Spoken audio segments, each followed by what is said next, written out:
Au nom du Père et du Fils et du Saint-Esprit, ainsi soit-il. Notre Père qui êtes aux cieux, que votre nom soit sanctifié, que votre règne arrive, que votre volonté soit faite sur la terre comme au ciel. Donnez-nous aujourd'hui notre pain de chaque jour. Pardonnez-nous nos offenses, comme nous pardonnons à ceux qui nous ont offensés. Et ne nous laissez pas succomber à la tentation, mais délivrez-nous du mal, ainsi soit-il. Saint Pie X, au nom du Père et du Fils et du Saint-Esprit, ainsi soit-il. Alors nous poursuivons notre étude sur l'autorité. Et nous voyons d'abord l'autorité et la loi morale. Évidemment, c'est en continuation de ce qu'on a vu la dernière fois. Alors, l'autorité, on avait vu que c'était un pouvoir moral qui a sa raison d'être. Ça, c'est important pour la suite. Qui a sa raison d'être et son fondement dans la loi morale. C'est-à-dire dans les exigences du vrai bien humain pour lequel il faut la vie sociale qui est l'œuvre de l'autorité.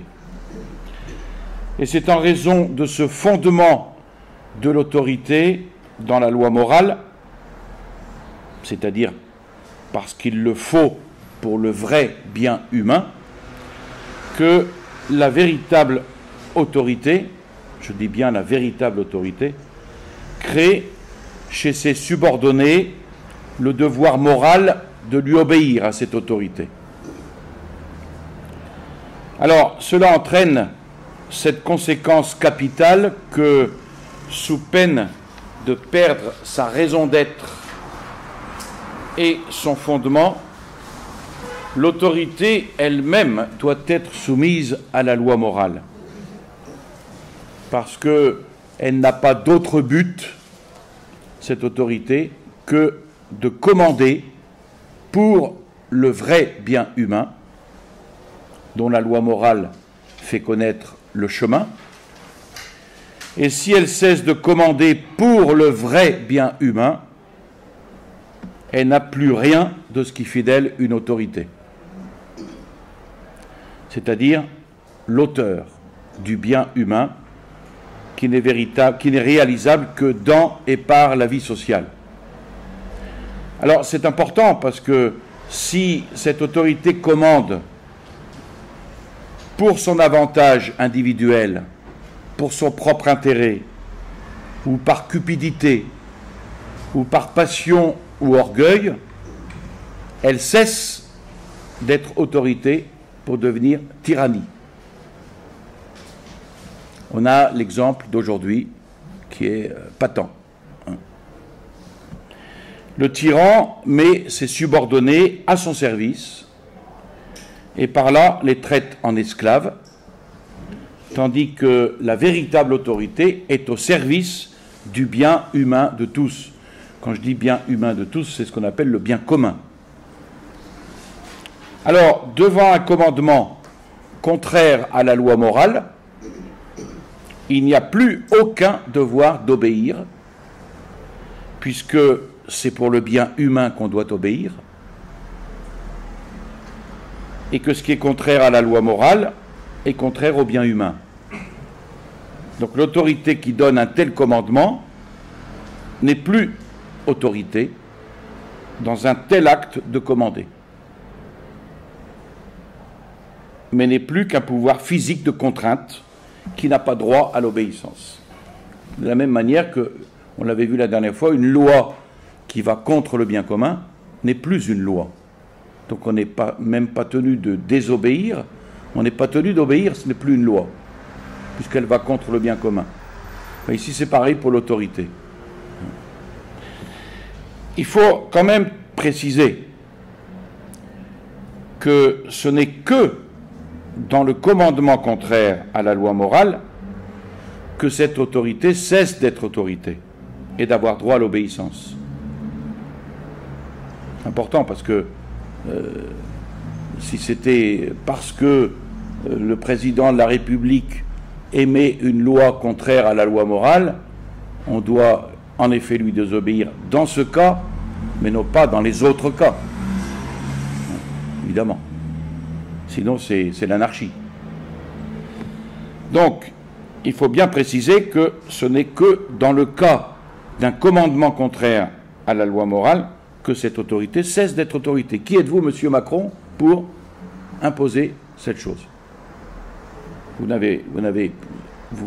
donnez un commandement qui va contre la loi morale, donc nous avons le devoir de désobéir, parce que dans ce cas-là, vous n'êtes plus une autorité. Vous n'avez plus autorité. Donc il y a un droit à la désobéissance.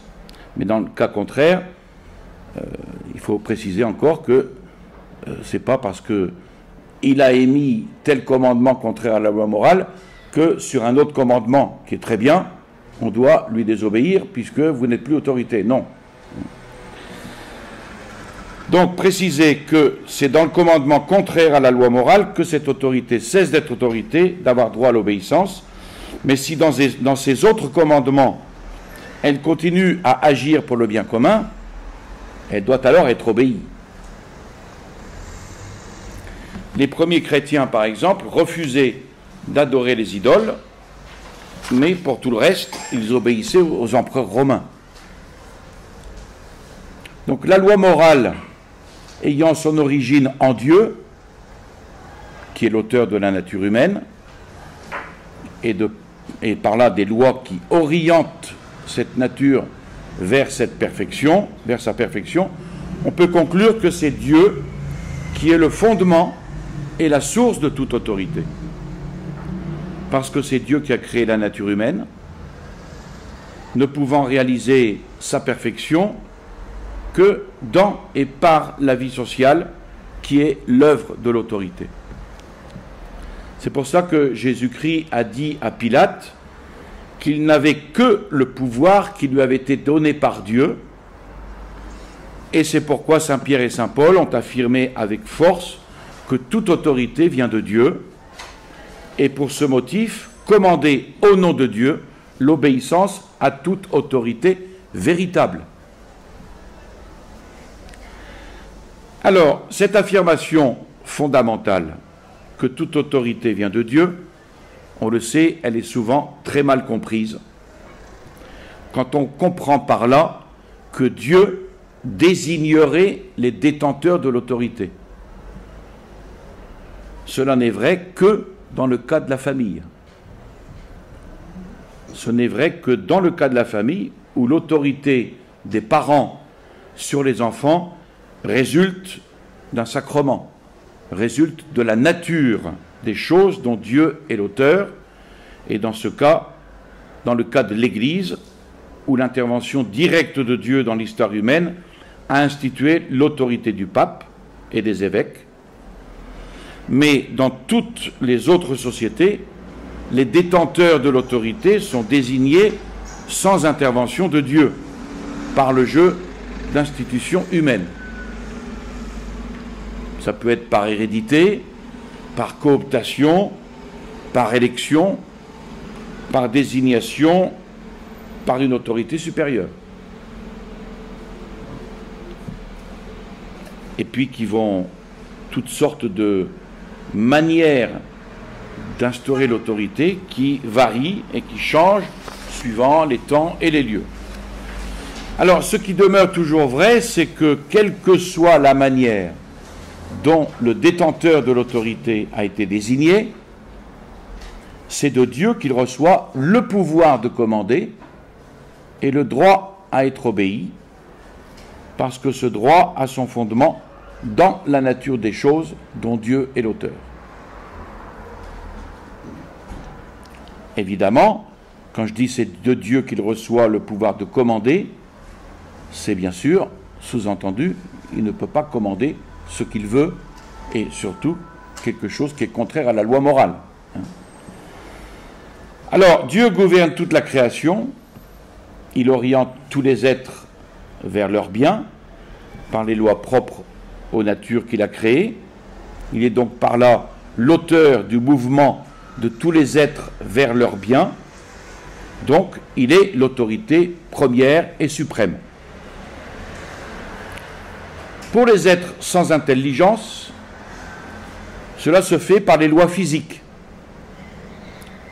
Exemple, le corps qui tombe, sans aller jamais ni plus vite ni moins vite que le veut, la loi de sa chute. La mer qui vient et part et revient avec une inlassable monotonie.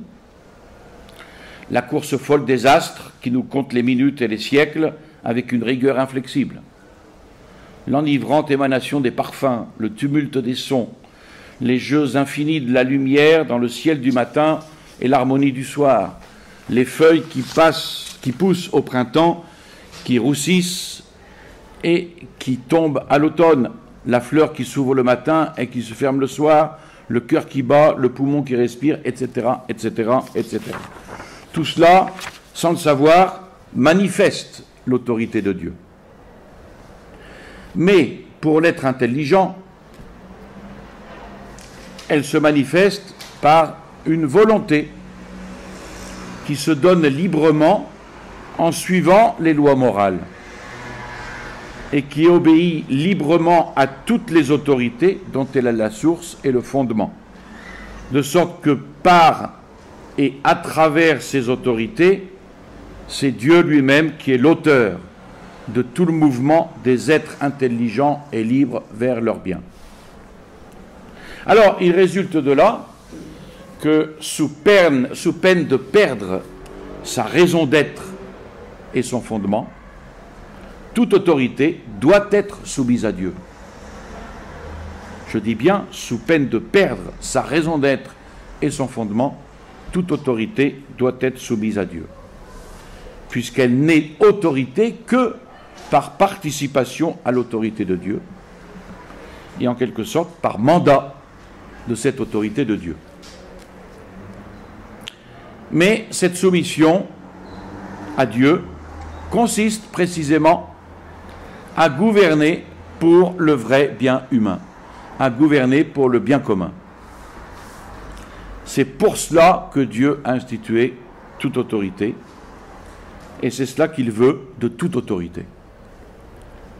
Donc l'ordre naturel des choses comporte que l'autorité fasse acte de religion en proclamant explicitement sa dépendance vis-à-vis de Dieu, de l'autorité de Dieu, source de toute autorité. Si cela n'a pas lieu, il manque quelque chose de fondamental à l'exercice de l'autorité. Toutefois, attention, l'autorité qui ne proclame pas ainsi explicitement sa soumission à Dieu est en fait effectivement soumise à Dieu, tant que se conformant en toute son action à l'ordre naturel des choses, connu par les lois morales.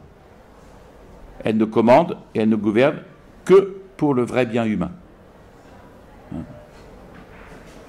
Au contraire, une autorité qui multiplierait les proclamations extérieures de soumission à Dieu, mais qui ne gouvernerait pas en fait pour le bien humain, pour le vrai bien humain, eh bien, il appuierait sa tyrannie sur une abominable hypocrisie. On a eu des exemples de chefs d'État qui étaient catholiques, baptisés, et qui n'ont pas gouverné pour le vrai bien humain. On retrouve ainsi que dans le cas d'un commandement contraire à la loi de Dieu, il n'y a plus aucun devoir d'obéir, puisque par un tel commandement, l'autorité perd ce qu'il a fait autorité par mandat de Dieu, source de toute autorité, pour commander conformément à sa loi. Elle cesse donc à ce moment-là d'être autorité, quitte d'ailleurs à le redevenir en d'autres commandements qui seraient conformes à la loi de Dieu ou à la loi naturelle. Dans le cas où ce qui serait commandé serait une faute morale ou un péché, non seulement il n'y a pas le devoir d'obéir, mais il y a le devoir de désobéir, jusqu'au martyre, s'il le faut, en cas de contrainte de désobéir, selon l'exemple des premiers chrétiens, répondant aux persécuteurs qu'il faut obéir à Dieu plutôt qu'aux hommes. Alors, cela est évident pour des chrétiens, mais cela est tellement dans l'ordre naturel des choses que cela avait été déjà compris par les meilleurs des païens. C'était déjà la réponse de Socrate à ses juges, et dans la tragédie de Sophocle, celle d'Antigone, répondant à Créon qu'au-dessus des lois que font les hommes, il y a les lois éternelles et immuables, que les dieux eux-mêmes ont gravées dans la conscience humaine. Alors, les lois prescrites par les autorités humaines s'appellent lois positives, et leur ensemble constitue le droit positif. Elles n'ont valeur de loi et ne doivent être obéies que si elles sont conformes à la loi naturelle ou au droit naturel, c'est-à-dire à l'ordre naturel des choses dont Dieu est l'auteur. Leur fonction est donc de préciser les exigences de la loi naturelle en les appliquant aux circonstances concrètes des activités de chaque société. Il ne peut donc y avoir d'ordre social authentique qu'ainsi fondé sur l'autorité de Dieu, source de toute autorité, car alors l'autorité a la garantie que les subordonnés doivent lui obéir comme à Dieu lui-même, et les subordonnés ont la garantie qu'ils ne seront commandés que selon la loi de Dieu, c'est-à-dire pour leur vrai bien. Mais si on ne reconnaît pas la loi de Dieu comme supérieure à la fois à l'autorité et aux subordonnés, il n'y a plus aucune loi supérieure à la volonté humaine pour établir entre autorité et subordonnés des droits et des devoirs réciproques. Et si l'homme veut être le maître absolu, refusant toute loi supérieure à lui, ou bien ce seront les subordonnés qui voudront l'indépendance absolue et qui refuseront l'obéissance, et ce sera l'anarchie et le chaos, ou bien ce sera l'autorité qui voudra être le maître absolu, n'obéissant à aucune loi au-dessus d'elle, et ce sera la tyrannie et l'esclavage. Alors, comment, c'est un autre point qu'il faut voir, après cette unité entre autorité et loi morale, autre point, comment reconnaître la véritable autorité? Donc, pour pouvoir appliquer ces vérités fondamentales qu'on a exposées jusqu'ici, il faut évidemment être capable de reconnaître la véritable autorité à laquelle on doit obéir, et de ne pas la confondre seulement avec un simple pouvoir de contrainte physique. Dans un grand nombre de cas, il y a une autorité légale désignée par les statuts ou par la constitution de la société, et le problème est ainsi résolu sans ambiguïté. Mais cette solution simple n'est pas universelle, car l'histoire des sociétés humaines, et ceci ne concerne pas seulement les sociétés politiques, présente des bouleversements violents, et c'est un fait qu'il existe beaucoup d'autorités dont l'origine n'est nullement légale, et à supposer qu'elle le soit devenue ensuite, il a bien fallu qu'elle commence par être des autorités sans être légales pour pouvoir ensuite créer cette légalité. Donc il faut un signe plus universel que la légalité pour reconnaître la véritable autorité. De la même manière, on pourrait dire que tout ce qui est légal n'est pas forcément moral, hein, évidemment.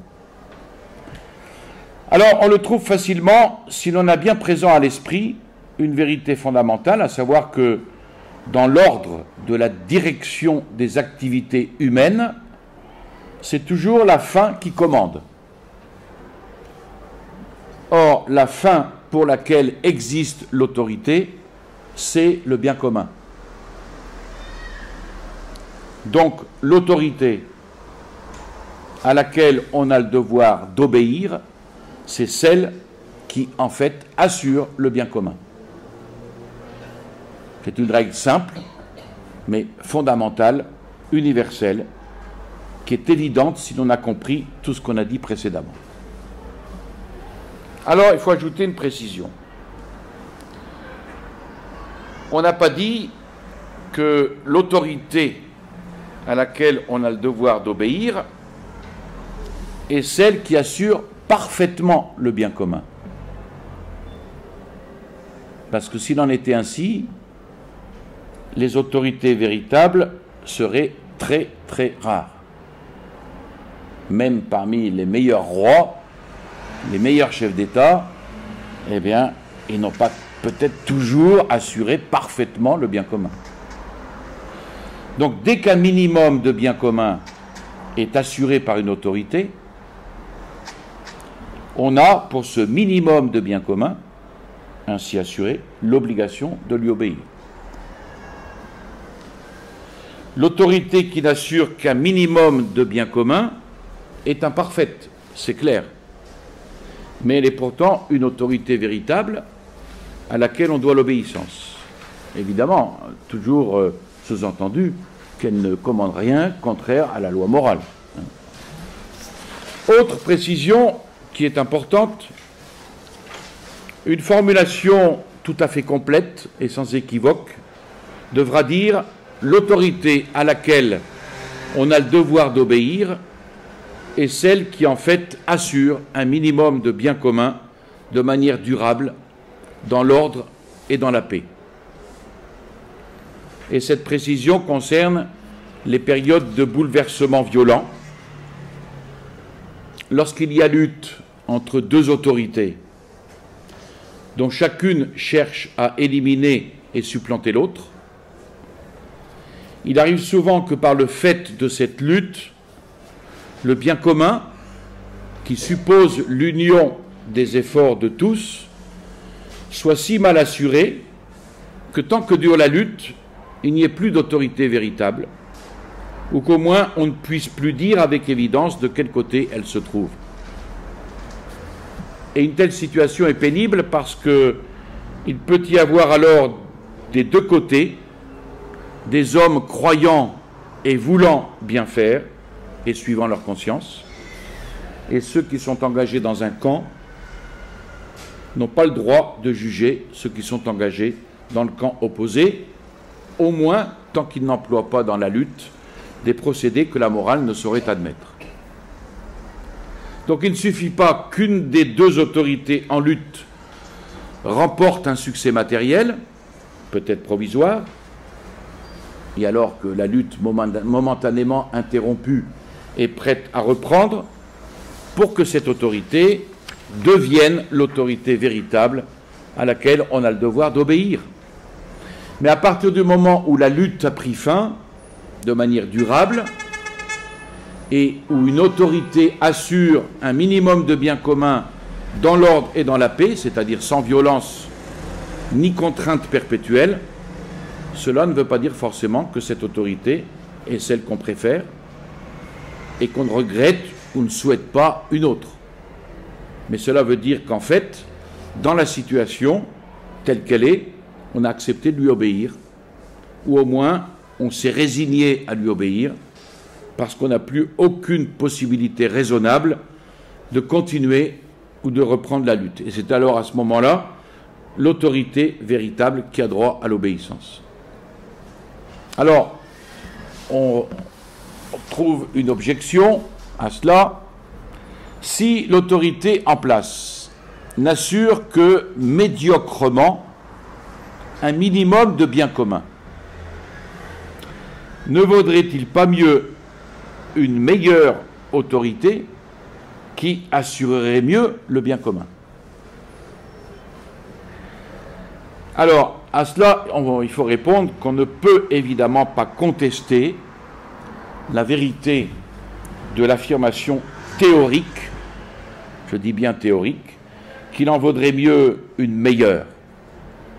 Mais la nécessité d'employer le conditionnel pour formuler une telle affirmation suffit à montrer son caractère purement théorique, étranger à la réalité de l'action du moment présent.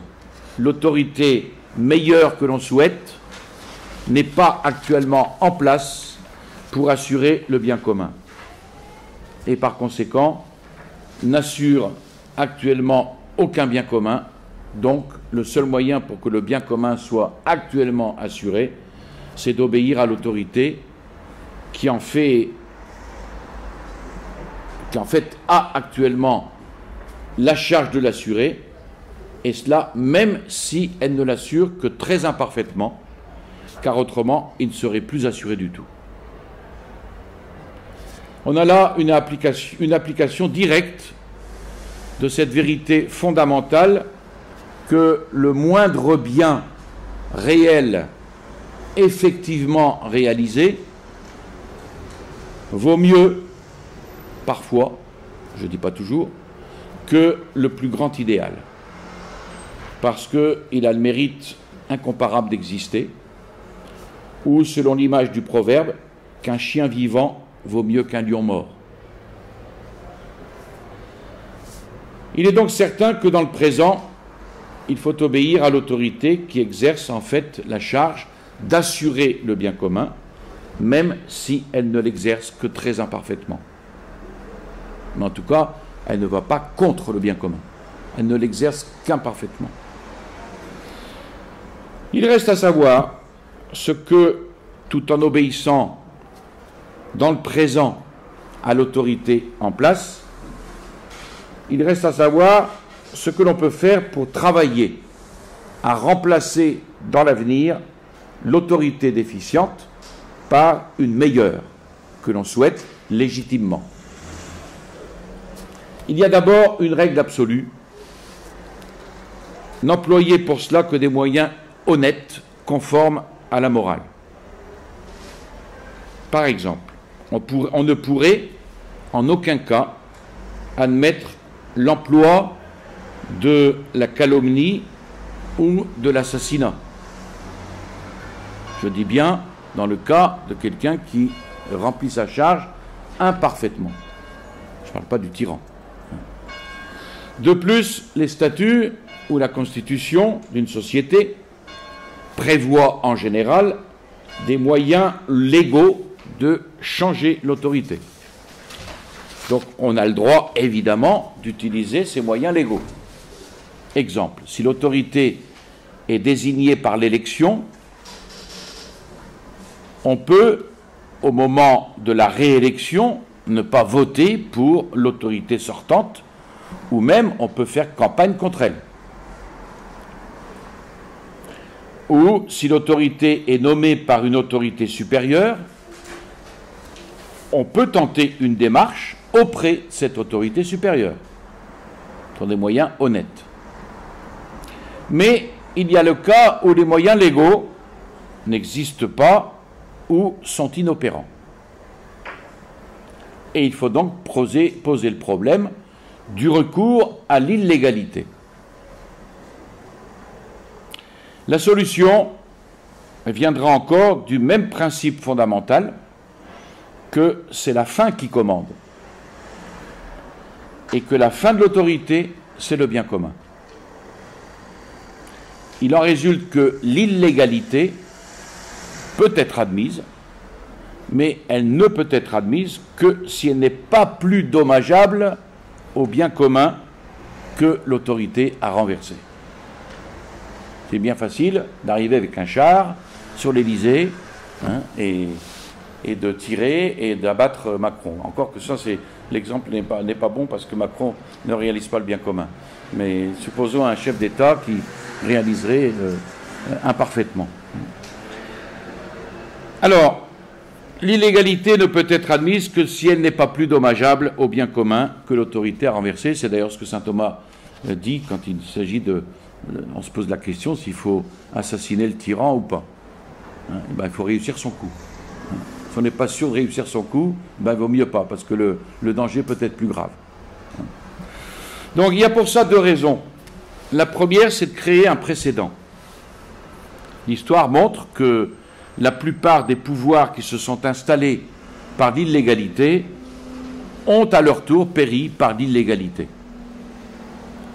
Et même notre Seigneur l'a fait remarquer aux apôtres.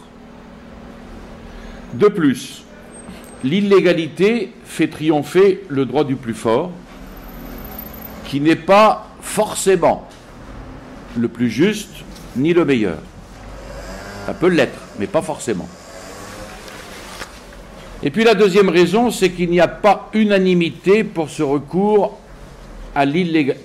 C'est que s'il n'y a pas unanimité pour ce recours à l'illégalité, elle risque de créer la division de la société en deux camps, ce qui revient à dire qu'elle la détruira pour le temps où durera la lutte, puisque la société est faite pour l'unité des efforts, elle est faite de l'unité des efforts de tous, et qu'ensuite il risque de rester des divisions profondes qui durent quelquefois très longtemps, avec le risque de guerre civile par exemple, qui sera plus dommageable peut-être encore.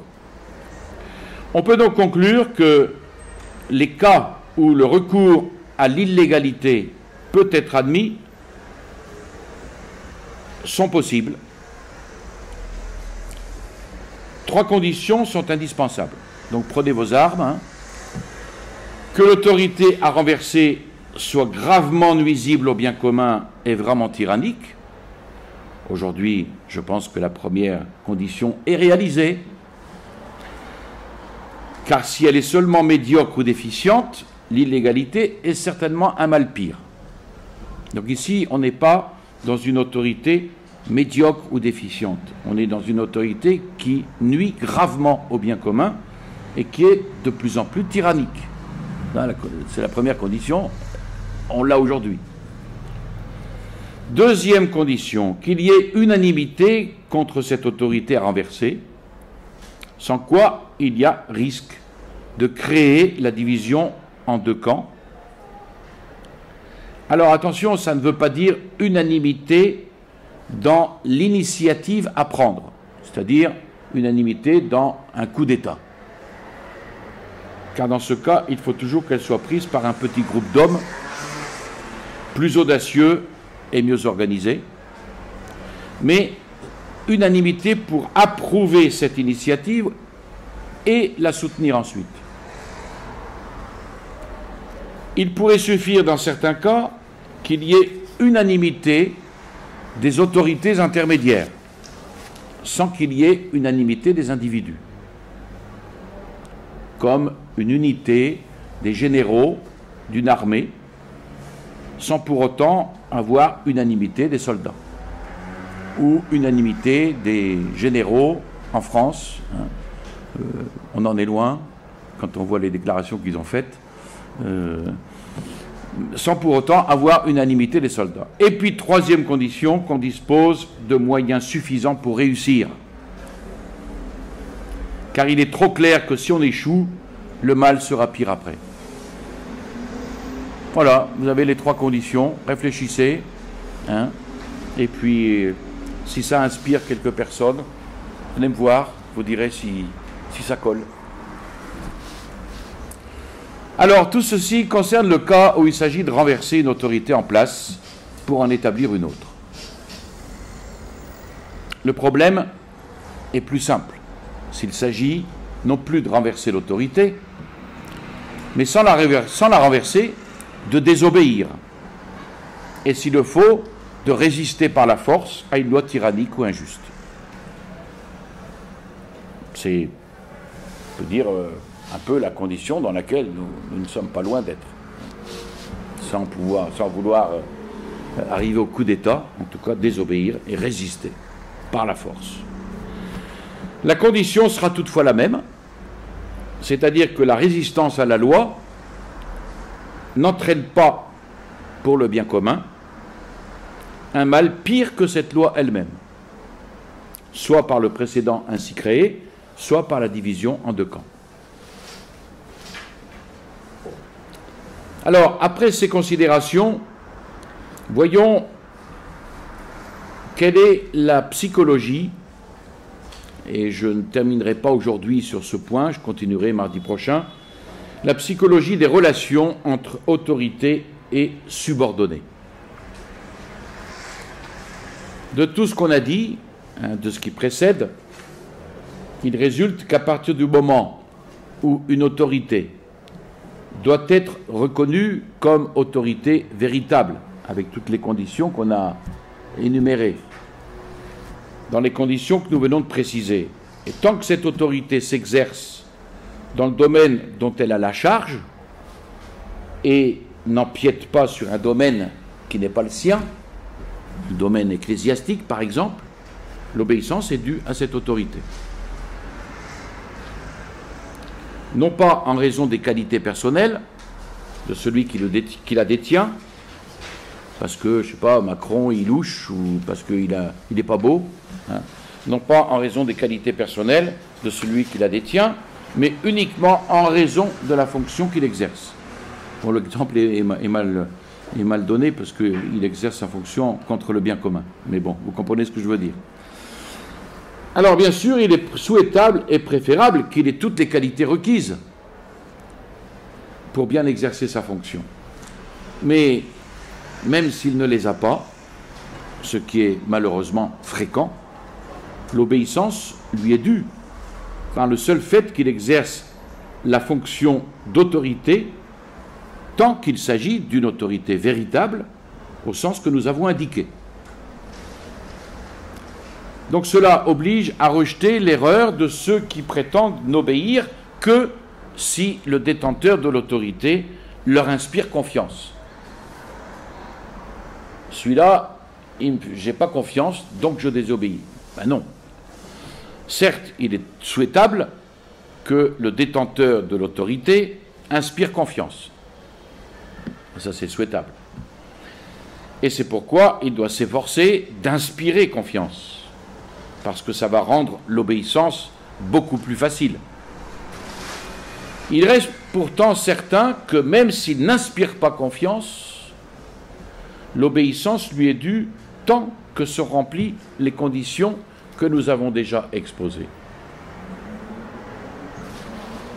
En effet, s'il est souhaitable que confiance et obéissance puissent être réunies, elles sont pourtant deux attitudes bien distinctes. Et ici, c'est valable pour toute autorité. Je ne parle pas simplement pour l'autorité gouvernementale. C'est pour toute autorité. S'il est souhaitable que confiance et obéissance puissent être réunies, elles sont pourtant deux attitudes bien distinctes et qui peuvent exister indépendamment l'une de l'autre parce qu'elles n'ont pas le même motif. Le motif de la confiance, ce sont les qualités personnelles de la personne en qui on a confiance. Et le motif de l'obéissance, c'est la fonction d'autorité exercée, d'autorité véritable. L'autorité commande, la personne en qui on a confiance, elle ne commande pas. Elle ne commande pas si elle n'exerce pas une fonction d'autorité. Mais elle conseille. Et si on ne suit pas ses conseils, c'est un manque de docilité, mais ce n'est pas une désobéissance, puisqu'il n'y a pas de devoir d'obéir à quelqu'un qui conseille. L'autorité décide.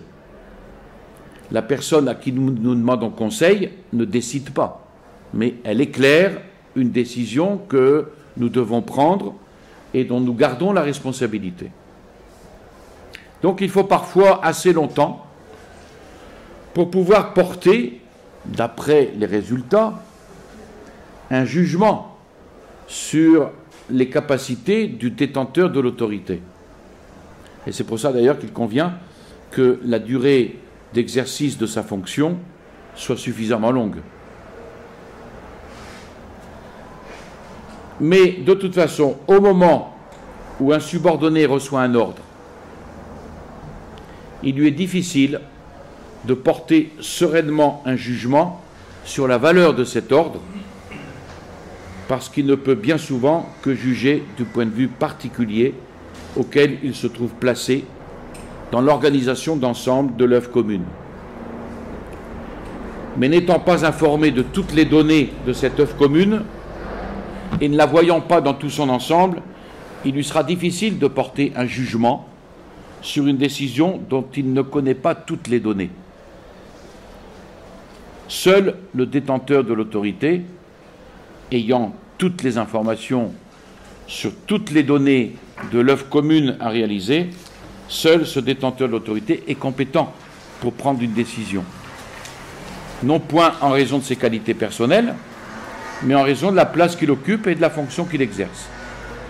Alors ça, évidemment, c'est dans le cas où il donne un ordre qui ne soit pas contraire à la loi morale.